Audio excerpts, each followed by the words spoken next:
Okay, let's start बेटा।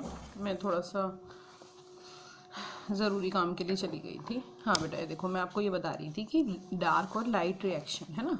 तो dark reaction, light reaction और डार्क रिएक्शन, ध्यान रखिएगा कि हुआ क्या।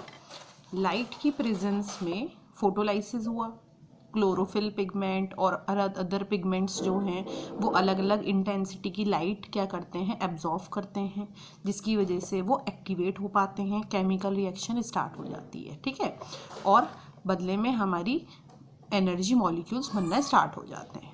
तो जब ये एनर्जी मॉलिक्यूल्स बन जाते हैं, ठीक है, तो यहाँ तक का पूरा वर्क क्या कहलाता है बेटा, लाइट रिएक्शन। तो light reaction, what is light reaction, ध्यान रखिएगा। लाइट रिएक्शन का मतलब हो गया कि फोटोलाइसिस भी उसमें इंक्लूड हो गया आपका, plus formation of ATP and NADPH, यहाँ तक।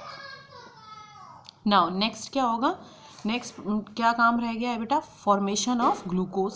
तो फॉर्मेशन ऑफ ग्लूकोज, जब एनर्जी मॉलिक्यूल बन गए हैं, ठीक है, उनको यूटिलाइज करते हुए जब ग्लूकोज बनता है, या मान लीजिए कि कार्बोहाइड्रेट्स बनते हैं, ठीक है, तो हम उनको क्या बोलते हैं, हमारा डार्क रिएक्शन। ठीक है, ये इसको हमने क्या बोल दिया, ये दूसरा सिनाइरो हो गया। एक सिनेरियो ये हो गया, एक सिनेरियो ये हो गया। पहला जो हो गया, जिस चीज़ की ज़रूरत हुई फूड बनाने के लिए, उसको हमने लाइट का नाम दे दिया। जब मेन हमारा फूड बन रहा था, बन गया, उसको हमने डार्क का नाम दे दिया। ठीक है, सो अब ऐसा नहीं है कि क्या कहते हैं, डार्क जो फूड बन रहा है, ग्लूकोज बन रहा है, तो वो रात में बनेगा या एब्सेंस ऑफ लाइट में बनेगा, ऐसा कुछ नहीं होता है। ठीक है, ऐसा समझ लीजिए कि 11 बजे तक, सुबह बहुत अच्छी धूप निकली है, ठीक है, अर्ली इन द मॉर्निंग, और 11 बजे तक आपका फोटोलाइसिस भी हो गया, ठीक है, अच्छे से एटीपी फॉर्मेशन हो गई, NADP बन गया। तो उसके बाद क्या हो गया, जब हमारी लाइट रिएक्शन का काम पूरा हो चुका है ऑलमोस्ट 11 AM तक, तो उसके बाद क्या होगा, आफ्टर 11 AM हमारी डार्क रिएक्शन स्टार्ट हो जाएगी। इट मीन्स ग्लूकोज बनना स्टार्ट हो जाएगा लीव्स के अंदर। तो 11 बजे के बाद ऐसा तो नहीं है कि अंधेरा हो जाता है ना। तो उसके बाद हो तो ये काम भी, ग्लूकोज का बनना भी हो तो डे टाइम में ही रहा है ना, बट क्या है, वो दूसरा पार्ट हो गया, इसलिए हमने इसको डार्क रिएक्शन का नाम दिया। इससे हमारा डार्क से हमारा ये मतलब नहीं है कि नाइट टाइम। मैं आपको ये बात इसलिए बार बार क्लियर कर रही हूँ। ठीक है, सो यहाँ पे देखिए, अब अपनी NCERT पे आ जाइए ज़रा, इसको भी टेक कर ले बेटा। यस बेटा,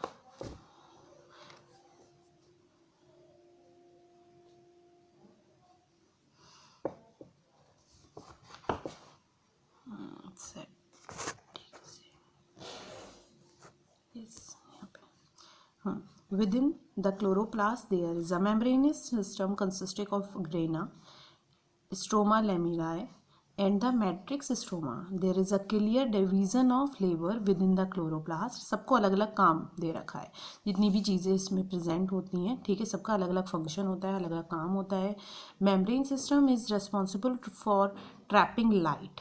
ठीक है, जो मेम्ब्रेन सिस्टम है पूरा, ठीक है, क्या करता है, लाइट को ट्रैप करता है, और and also for the synthesis of ATP and NADPH। ठीक है, और ATP और NADPH का काम भी यही होता है। In stroma the enzymatic reaction synthesise sugar which in turn forms starch.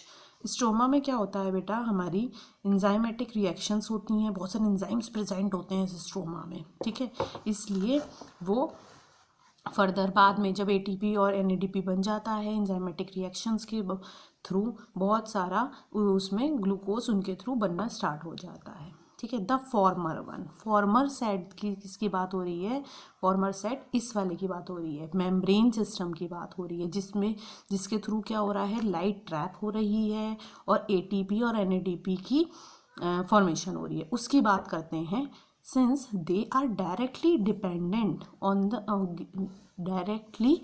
ड्राइविन are called light driven are called light reaction. ये ऐसे प्रोसेस हैं, मैंने अब भी आपको बताया था कि लाइट का ट्रैप करना, फोटोलाइसिस होना, ठीक है, एटीपी एनएडीपी का बनना, ये पूरी तरह लाइट डिपेंडेंट प्रोसेस हैं, इसलिए हम इनको लाइट रिएक्शन कहते हैं। ठीक है, दूसरी तरफ ग्लूकोज के बनने के लिए लाइट की कोई बहुत ज़्यादा नीड नहीं है, लाइट हो तो भी और नहीं हो तो भी, ठीक है, काम चलेगा, तो उसलिए हम उसको डार्क रिएक्शन बनते हैं।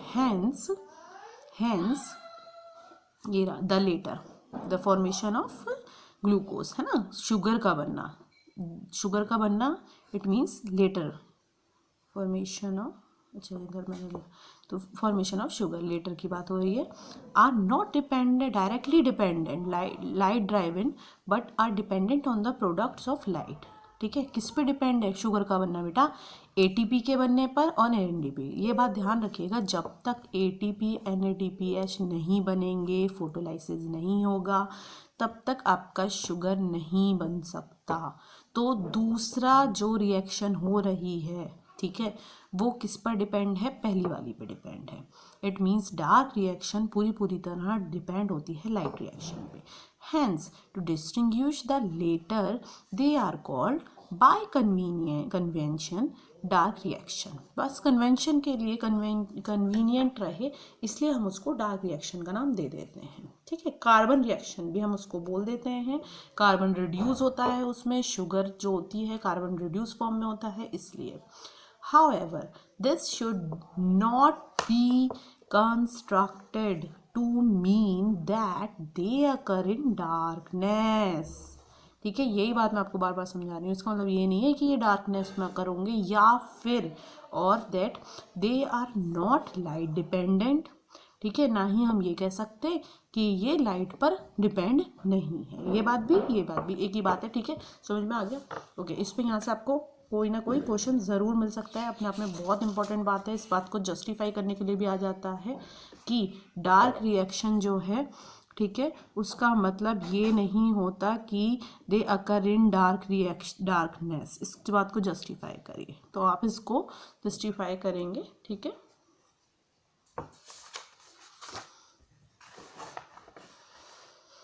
ओके, एक चीज़ और ध्यान रखिएगा कि where does dark reaction occur और where does light reaction occur. यहाँ पे मैंने छोटा सा लिख दिया है, यस, लाइट रिएक्शन। एक चीज़ याद रखिएगा, डॉक्टर साहब, ठीक है, डॉक्टर का डार्क और साहब का स्ट्रोमा। ठीक है, डार्क रिएक्शन जो होती है, इट मीन्स डार्क रिएक्शन का मतलब क्या है बेटा?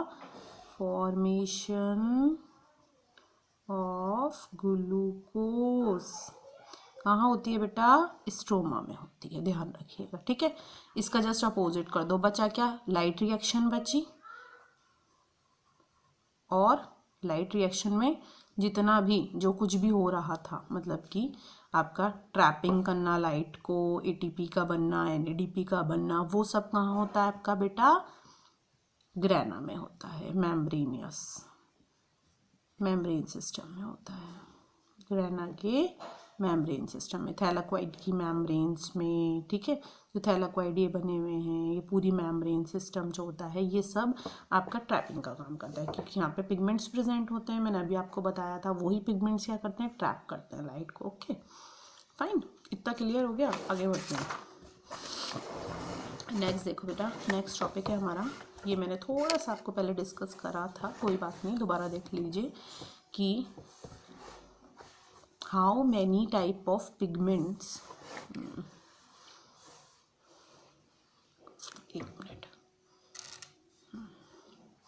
ये है how many type of pigments are involve in photosynthesis बेटा। ठीक है, तो कितने पिगमेंट्स इन्वॉल्व होते हैं फोटोसिंथेसिस में, इसको हमें बात करनी है। तो मेन पिगमेंट जो होते हैं बेटा, वो हमारे कौन कौन से होते हैं?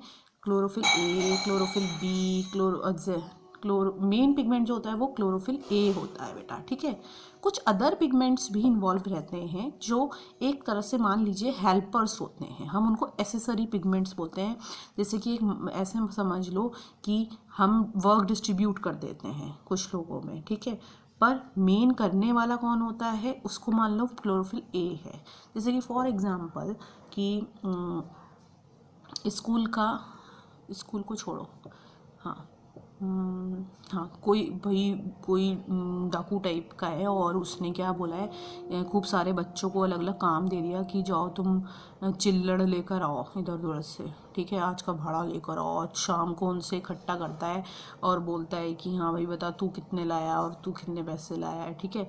तो ऐसे समझ लो क्लोरोफिल बी हुआ या ज़ैंथोफिल हुआ और कैरोटीनॉइड हुए, ठीक है। ये क्या है बेचारे, छोटे छोटे से हेल्पर्स हैं। वो किसकी हेल्प करें, वो इकट्ठा करते हैं छोटी छोटी वेवलेंथ को, थोड़ी थोड़ी सी लाइट की इंटेंसिटी को, और किसको दे देते हैं लाकर, क्लोरोफिल ए को दे देते हैं, ठीक है। बदले में क्लोरोफिल क्या है, मेन सेंटर है, ठीक है, मेन पिगमेंट है जो सबसे इम्पॉर्टेंट मेन फोटोसिंथेसिस का काम हमारा क्लोरोफिल ए करता है, ठीक है। दूसरी इंपॉर्टेंट बात, ठीक है, अब बात आती है यहाँ पे आपसे जिक्र करा गया है पेपर क्रोमेटोग्राफी का। तो थोड़ा सा मैं पेपर क्रोमेटोग्राफी के बारे में आपको समझाऊंगी, क्योंकि इस पेपर क्रोमेटोग्राफी के थ्रू ही हमें पता चल पाया था कि कौन कौन से पिगमेंट्स प्रेजेंट होते हैं, है ना। तो हमने क्या करा, फॉर एग्जांपल ऐसे समझिए,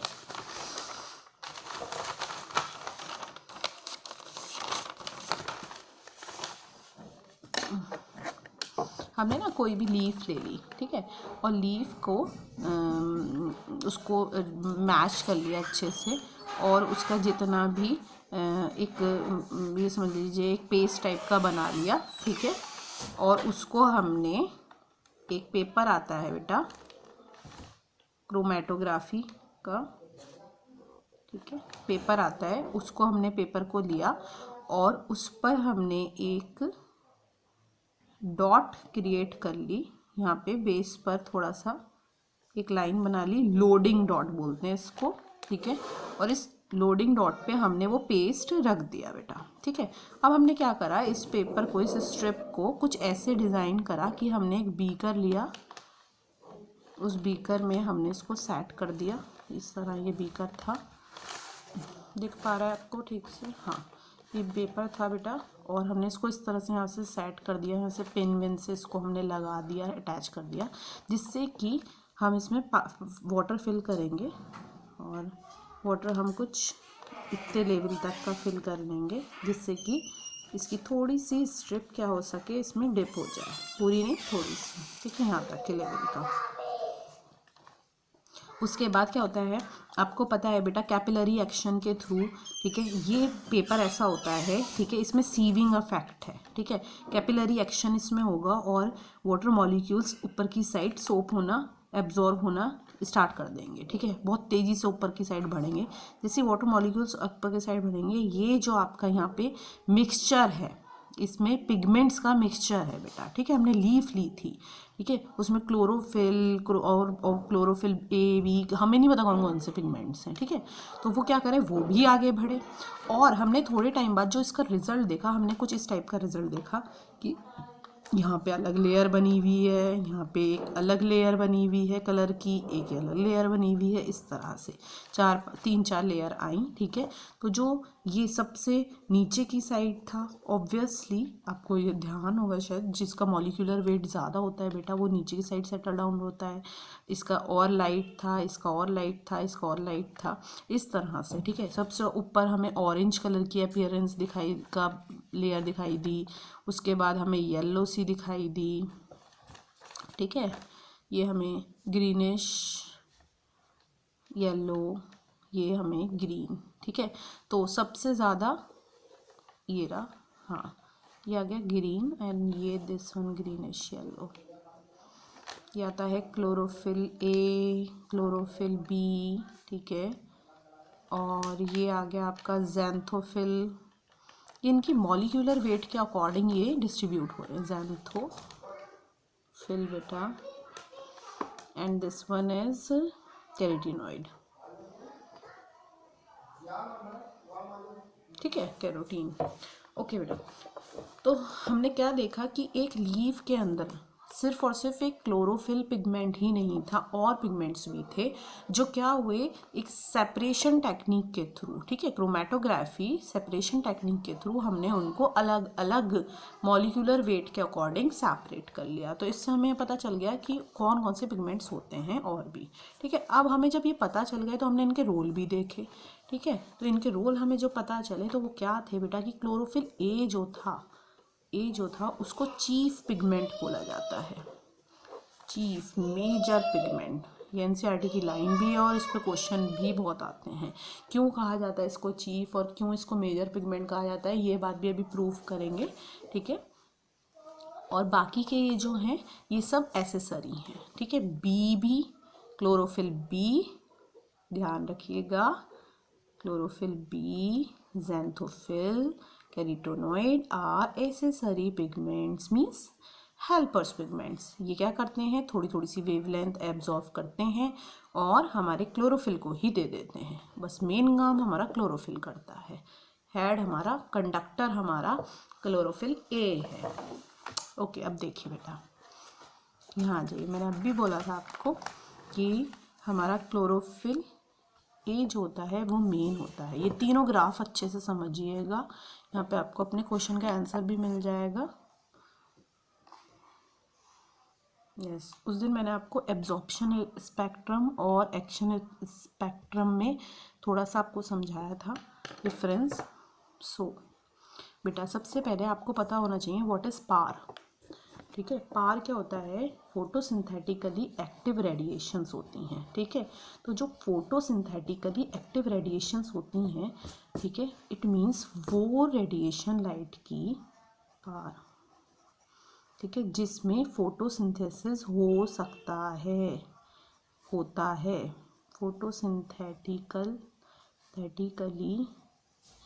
एक्टिव रेडिएशन, ठीक है। वो कितनी मानी जाती हैं बेटा, 400 से लेकर 700 नैनोमीटर। ध्यान रखिएगा, अगर आप इसको आर्मस्ट्रॉन्ग में लिख रहे हो तो 4000 से 7000 लिख लीजिए, ठीक है, कोई फ़र्क नहीं पड़ता।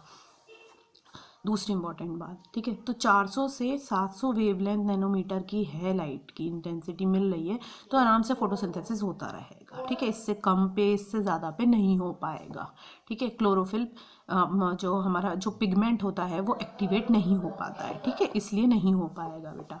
अब देखिए, जो फर्स्ट वाला ग्राफ आपको दे रखा है इसमें हमें ये बताते हैं कि ये सारे के सारे पिगमेंट्स जो हैं वो कौन कौन सी वेवलेंथ पर क्या हो रहे हैं, कौन कौन सी वेवलेंथ को एब्जॉर्व कर रहे हैं। जैसे कि आप यहाँ पे देख रहे हो, यहाँ पे नैनोमीटर की रीडिंग लिखी है, मान लीजिए यहाँ पे 400, ये 500 है, ये 600, सेम यही है तीनों में, इन्होंने अलग अलग मेंशन नहीं करा है, आप लिख सकते हो यहाँ पे।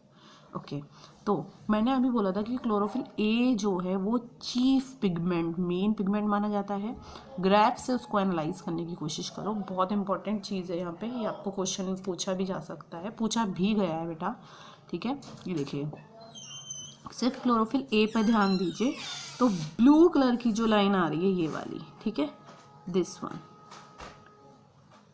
तो ये कहाँ पे सबसे एक पीक तो इसकी यहाँ बन रही है, सबसे ज़्यादा कौन सी इंटेंसिटी ये एब्जॉर्व कर रहा है, लगभग 450 के, ये रहा 450 ही आएगा, ठीक है, क्योंकि 450 तो यहाँ कहीं आएगा, तो 450 मान लो, ठीक है।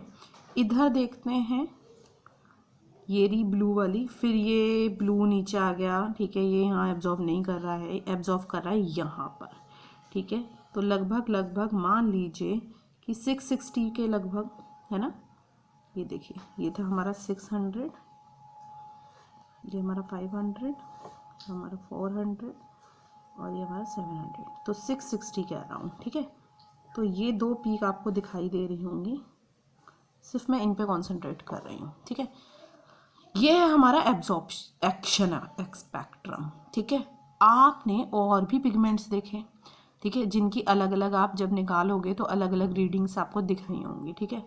अच्छा, दूसरा आप देख पा रहे हो कैरोटीनॉइड्स को देखो, कैरोटीनॉइड्स की सिर्फ एक यहीं पर पीक है, आगे कोई दूसरी पीक नहीं है, ठीक है। क्लोरोफिल बी में यहाँ बन रही है, एक यहाँ पे भी बन रही है, ठीक है, ओके।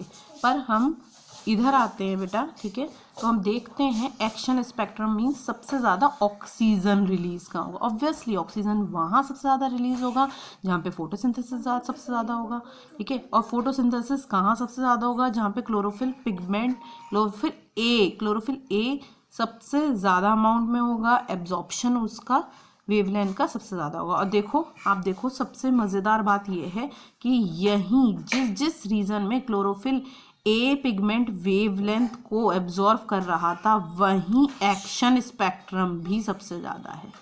देखिए ज़रा, ये देखो इसकी पीक, ये भी 450 पे आ रही है लगभग, और ये देखो बेटा इसकी पीक, ये भी आपकी 660 के लगभग पे आ रही है, ठीक है, बिल्कुल सेम है, ठीक है।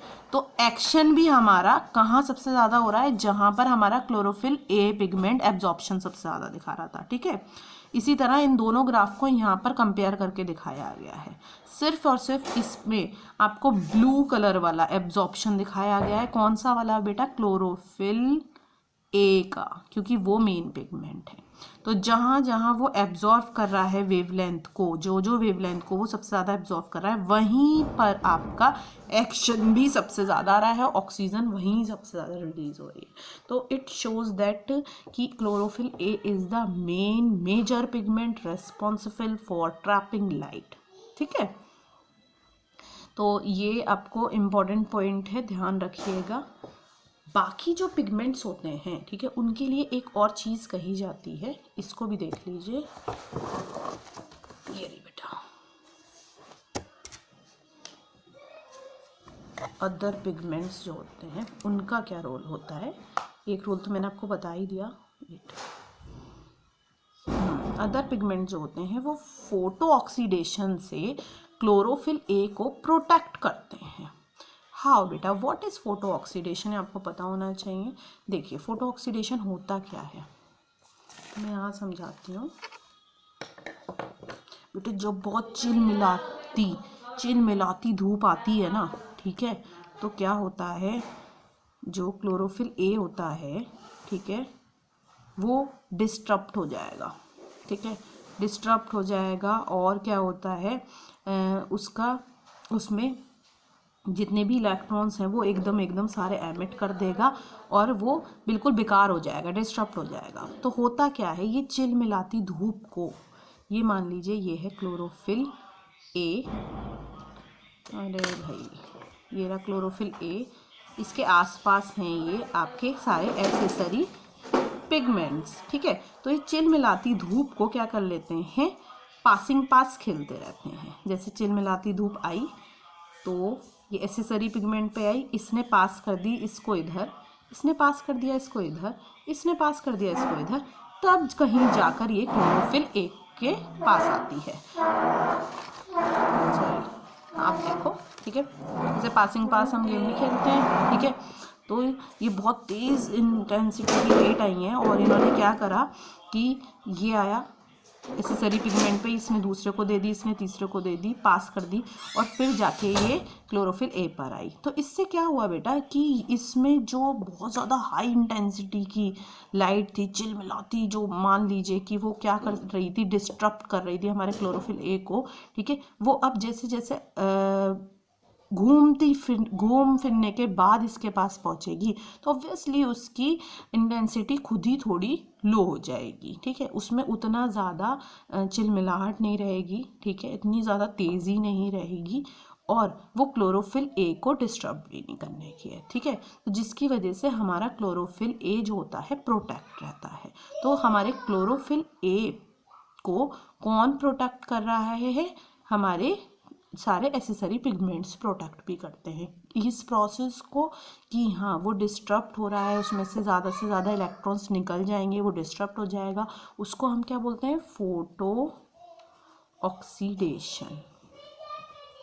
तो फोटो मीन्स लाइट, ठीक है।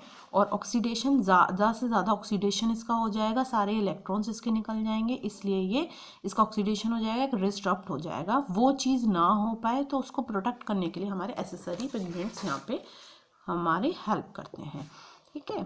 तो ये रहे आपके एसेसरी पिगमेंट्स, ये इसका एक इम्पॉर्टेंट रोल है, ये भी लिख लीजिएगा। ओके, नेक्स्ट टॉपिक आता है हमारा, पहले कुछ क्वेश्चंस हैं, ठीक है, उनको लिख लीजिए ज़रा। हाँ बेटा, तो एक तो क्वेश्चन यही है, आपको लिखना है कि what is photo oxidation and how it harms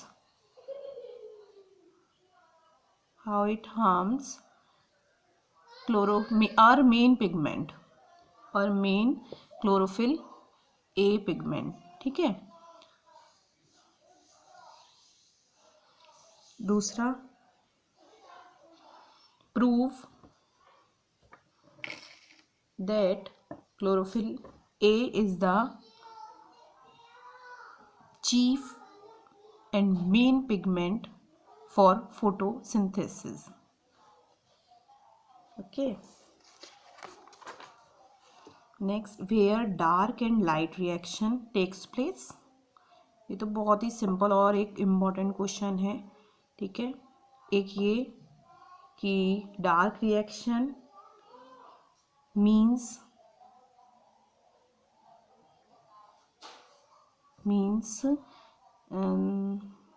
that, हाँ, it dark reaction should not be constructed to mean that they occur in darkness, justify, okay। एक आता है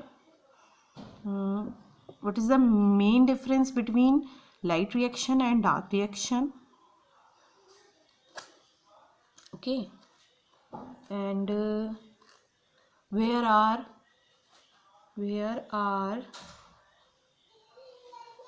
pigments are present in chloroplast। कुछ और भी क्वेश्चंस हैं, वो भी लिख लीजिए, वो ऑप्शनल क्वेश्चंस हैं बेटा, मैं बोल रही हूँ आपको। ये दो टॉपिक आज आप कर लीजिएगा, और मैं धीरे धीरे रोज़ थोड़े दो टॉपिक की वीडियो भेज दूँगी आपको, इसी तरह कर लेंगे जितना भी हो जाएगा, ठीक है। मैं क्वेश्चंस बोलती हूँ आपको, एक मिनट, क्वेश्चन ज़रूर कर लीजिएगा, क्वेश्चंस बहुत इम्पोर्टेंट है। Write down, which of the pigment does not occur in chloroplast, options लिखिए, carotene, chlorophyll B, xanthophyll, and the last one is anthocyanin। Next question लिखिए, chlorophyll is present, option 1 in the grana of chloroplast, या फिर on the surface of chloroplast, या फिर dispersed throughout the chloroplast, या फिर in the stroma of chloroplast. Next question लिखिए, which colour of light gives maximum absorption peak by the chlorophyll A, ये थोड़ा सा सोच के बताइएगा, मैंने लास्ट टाइम भी आपको समझाया था, आप इजीली बता सकते हो इसका आंसर। 4 ऑप्शन है, blue light, green light, violet light और रेड लाइट। ये क्वेश्चन और लिखिए, what is PAR and how, ठीक है, इसकी इंटेंसिटी भी लिखिए, वो इसकी वेवलेंथ भी लिखिएगा, पार की कितनी होती है, ठीक है। एक और क्वेश्चन बेटा,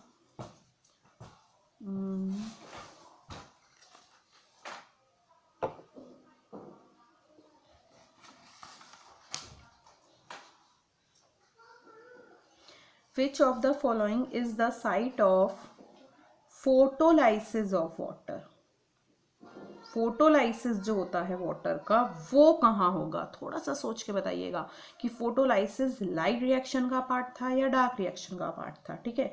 अगर आप ये आपने पकड़ लिया तो आप इस क्वेश्चन का यहाँ से जवाब भी सही दे सकते हो। ऑप्शन ए है स्ट्रोमा ऑफ क्लोरोप्लास्ट, ऑप्शन 2 है क्रिस्टिया ऑफ क्लोरोप्लास्ट, ऑप्शन 3 है ribosomes of chloroplast, and option 4 is lumen surface of thylakoid membrane.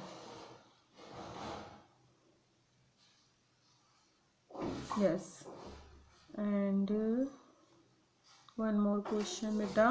The gain of light energy is option 1 ATP and NADPH, option 2 NADPH and glucose, option 3 only ATP, और option 4 oxygen and glucose.